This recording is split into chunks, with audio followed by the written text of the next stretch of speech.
Welcome to Herdly, where each book is distilled into a chronological story, offering you a special journey in just minutes. Today, we listen to Anthony Fauci's On Call, A Doctor's Journey, in which we probe into how a lifetime of scientific rigor and empathy can shape the response to global health crises, transforming not just medicine, but society itself. Dr. Anthony Fauci served as director of the National Institute of Allergy and Infectious Diseases at the National Institutes of Health from 1984 to 2022. Don't go away. Herdly the editor will be right back with the story. In the bustling neighborhood of Bensonhurst, Brooklyn, young Anthony Fauci's world was full of warmth and hard work. His father owned a small pharmacy where the family learned the importance of service, helping neighbors who sometimes couldn't afford their prescriptions. Fauci's mother, a homemaker, instilled in him the values of empathy and compassion, while his father's ethics taught him the significance of caring for others. Life in Bensonhurst wasn't just about survival, it was about community and connection. Anthony's love for sports, especially basketball, shaped his competitive spirit, but as he grew older, it became clear that his height, at 5'7", wouldn't carry him to the professional courts. "I stopped growing midway through high school," he once reflected, acknowledging that his dreams in sports were realistic but limited. His intellectual curiosity led him down a different path, one where service and knowledge became his tools. By the time Fauci attended Regis High School in Manhattan, the rigorous Jesuit education molded his academic hunger. He balanced the sciences with Latin and Greek, fostering a love for the classics. Yet, it was the Jesuit principle of being men for others that left the deepest imprint. This was echoed in his household, where every Sunday after church, his family gathered for meals rich in tradition, both Italian and familial, always centering on helping those less fortunate. These moments of warmth and guidance helped solidify the core of who he would become. Fauci's journey took a serious turn when he entered medical school at Cornell University in 1962. Immersed in the world of anatomy, physiology, and pathology, he began to refine his vision. It wasn't just about being a good doctor, he wanted to combine the art of medicine with the science of discovery. After the sudden loss of his mother in 1966, Fauci buried his grief by focusing on his studies, driven by a desire to help others through his medical expertise. "I stuffed my painful feelings down deep and put my energy into saving the lives that were possible to be saved," he recalled. In 1968, he made the critical decision to move to Washington, D.C., joining the National Institute of Allergy and Infectious Diseases, NIAID. The culture shock of leaving New York for the quieter, sprawling campus of the NIH in Bethesda, Maryland, was tempered by the excitement of working under the tutelage of Dr. Sheldon Wolf. Here, Fauci's career would begin to flourish, focusing on immune-related diseases. By 1972, after a brief return to New York as chief medical resident, Fauci found himself back at NIAID, now ready to carve out his own path in medical research. This first phase of Fauci's life, built on family values, discipline, and an unshakable sense of service, set the foundation for everything that came next.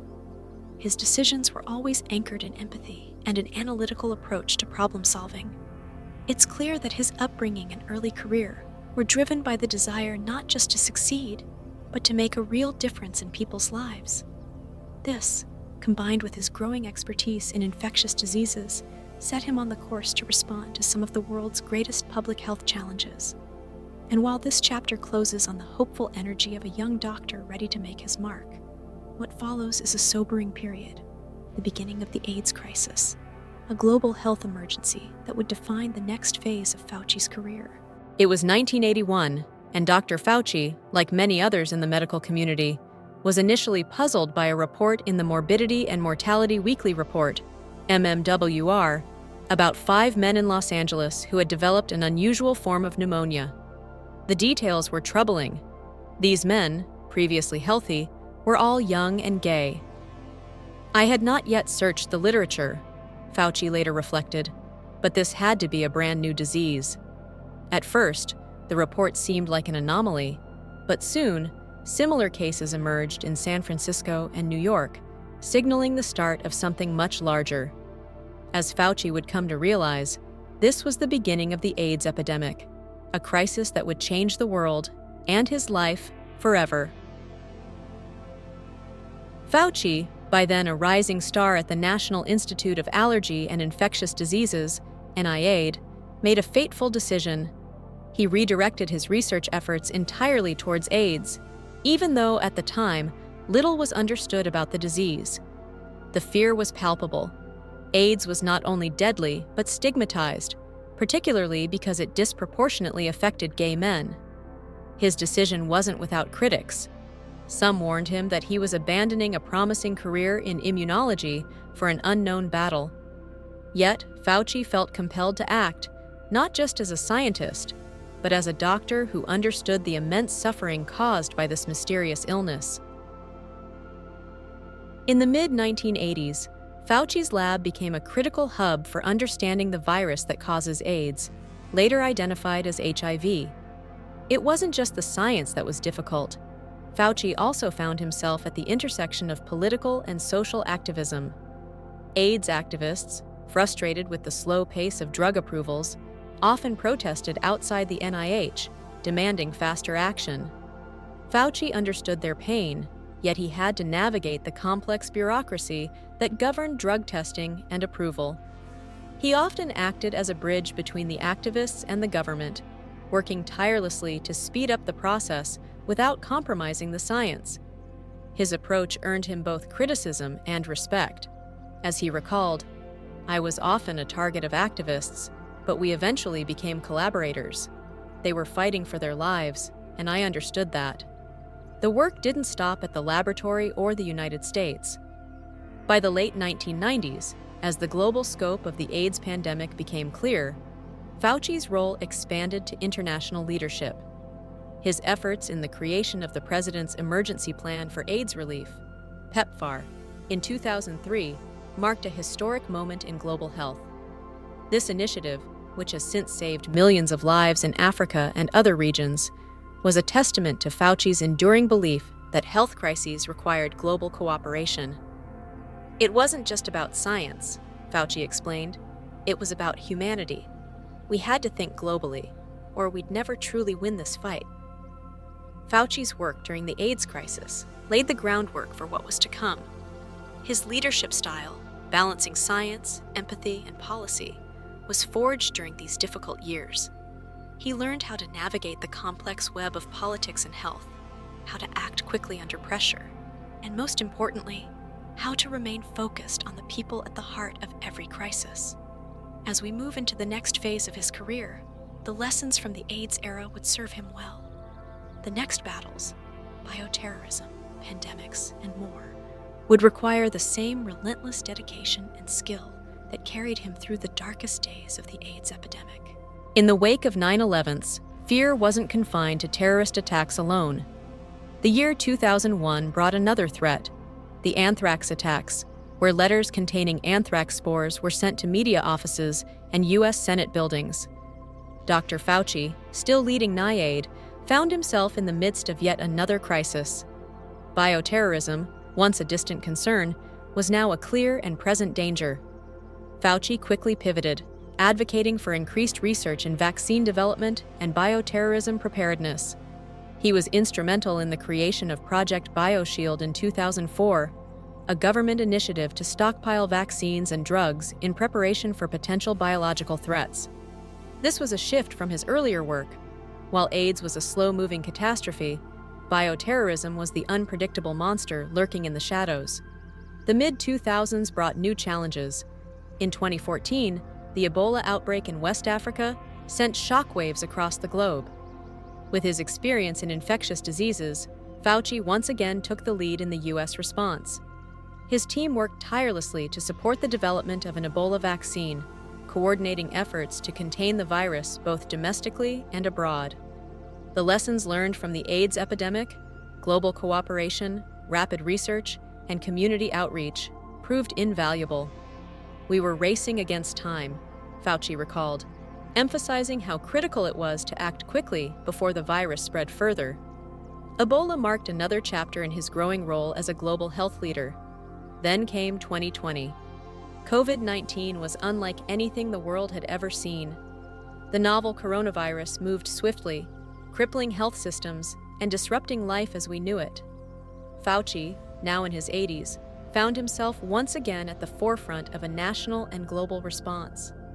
His calm demeanor and scientific expertise became a symbol of reassurance for millions of Americans tuning into daily briefings. Yet, the political landscape had shifted. His advice to follow science was met with resistance from parts of the public and political leaders, complicating the government's response. Despite the noise, Fauci remained focused on the task at hand, guiding the research and development of vaccines.